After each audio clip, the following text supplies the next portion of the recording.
Hey guys, it's Kristen, and I can't believe it's the end of September. Today's actually October 1st. We went on a 2-week and 2-hour vacation, and we're back now, so I'm trying to get back in the swing of things. We took this weekend to rest and get back into normal life. Now I'm trying to get back into homeschool and mom life. So I'm going to show you our library haul for September, which is so much smaller than normal because we were gone for half the month. And then I'm going to show you what we read this month. Okay.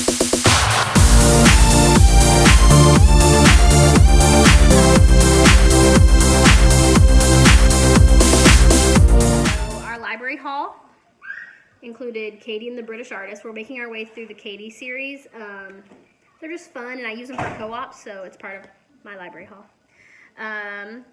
Tiki Tiki Timbo, which is one of my favorite memories of being read to me when I was a kid. I think we read it at school, actually, but I just love it so much. And I read it to my junior book club at my co-op, so this was a thing I checked out this month. I think I need to buy it though, because even my kids, because two of my kids, Lila and Penelope, are in that book club, and they both liked that book a lot too.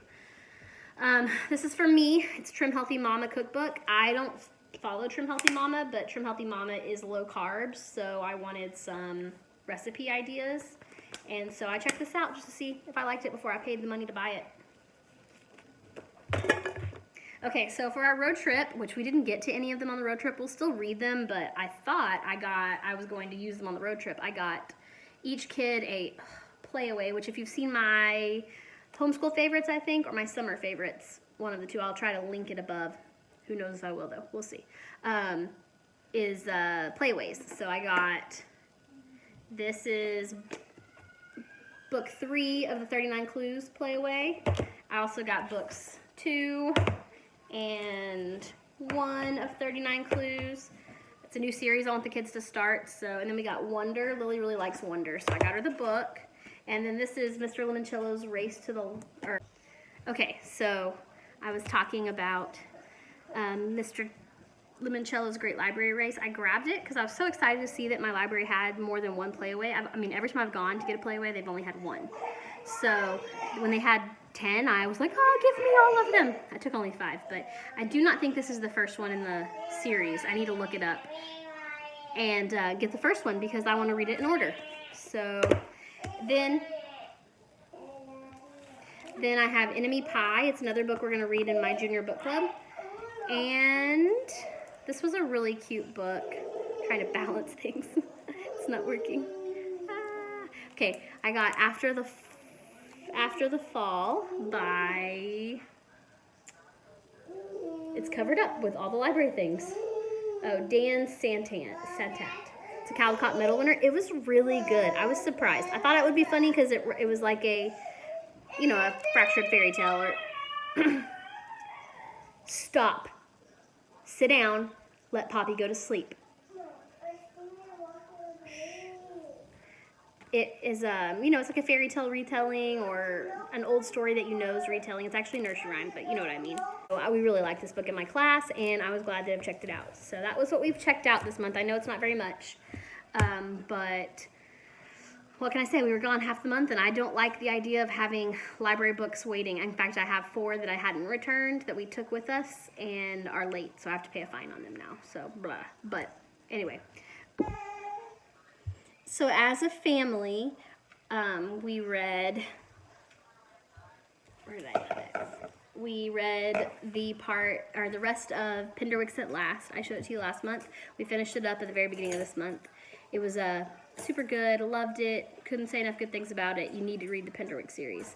I one time read an article, I don't know where I read it, don't have it anywhere to link or anything like that, but it talked bad about the Pinderwick, saying that it was promoting like not listening to your parents and just bad behavior and had nothing good to add, and I just don't agree. And it was very nice for my girls to read because there are 5 of them and they have a very big sisterly bond, and we have things that we've brought out of the Pinderwick series that we reference, common in our family. Like there's a part in that where they do the meeting of oldest available Pinderwicks called a MOPS meeting, and so I always say, who's the oldest available Mercer, and we're gonna have a mom's meeting. But Anyway, so after that, we started for the same book club, Redwall. It is a book about warrior mice, as you can see from the cover. There are 22 books in this series, and my daughter currently says, let's read them all. I don't know if we're going to spend an entire year of our lives reading every different Redwall book, but we'll see where she wants to go with that.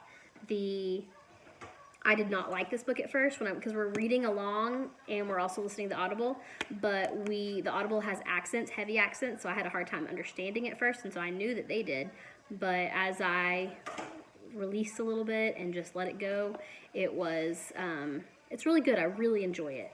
We only have, it's written in different books, so we're about to start the third book, which is where our homeschool co-op wanted us to end, so it was good. This was actually the second book that we listened to on our vacation, because we had started maybe like 30 minutes of it before we left, but the first leg of our trip to Florida, we listened to Around the World in 80 Days by Jules Verne. We listened to the entire book, and we really liked it. It was super... I have a kid dumping stuff out down below me. But it was perfect timing because we were about, like, right whenever we got to a part in the book that this is important, the timing, like time zones. We crossed over the time zone from Central Time Zone to Eastern Time Zone, so it was perfect timing for that book. I really enjoyed it that we picked that book to read. Now, we were going to read Treasure Island or Robinson Crusoe on the way back. We didn't. We listened to more Redwall. Redwall was, I think, 10.5 hours long on Audible, and we still have a couple hours left. So between this and Around the World in 80 Days, that was all that we needed. Now, as a family, we are still reading The Rescuers. We started it back in August, actually, but before we went to Disney, and we didn't take it, or we didn't read any more on the way to Disney, so that's that. We're also reading another book that we started, Leroy Ninker, Saddles Up by Kate DiCamillo. It's our last book to read in the Tales from Decawoo Drive.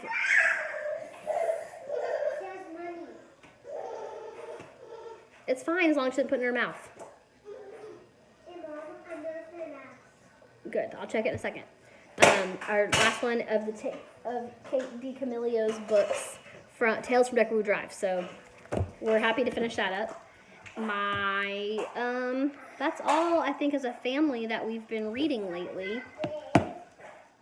My oldest, Lily, is the only one that reads on her own currently. She's really into graphic novels right now, so she read in September The Smurfs and the Magic Flute, My Little Pony, Friendship is Magic, Volume 5. She also read Volume 7, but I already returned it to the library. Then she read My Little Pony's Legends of Magic. I don't even know if this has a volume number or not. Nope. Then she read Toy Story, Toys Overboard. This is a Toy Story comic. Again, doesn't have a volume number, but she read that. She read Thea Stilton from the Geronimo Stilton books, The Secret of the Whale Island. She really liked this one. And she also read a Peanuts one, but it's lost in my car. So until I clean my car out all the way, I don't have that one. Personally, I am reading A Stitch in Time. It's a juvenile fiction book. I just liked the cover and picked it up. I think I talked about it in last month's library haul, but I'm currently reading this. I'm also listening on Hoopla, which is still a favorite of mine. I'm listening to Mrs. Sherlock Holmes. I'm listening to... What else am I listening to? I think that's it, actually. So those are the books I'm reading currently and enjoying. So that's what we read in September in our library haul. Thanks, guys. I hope you enjoyed it.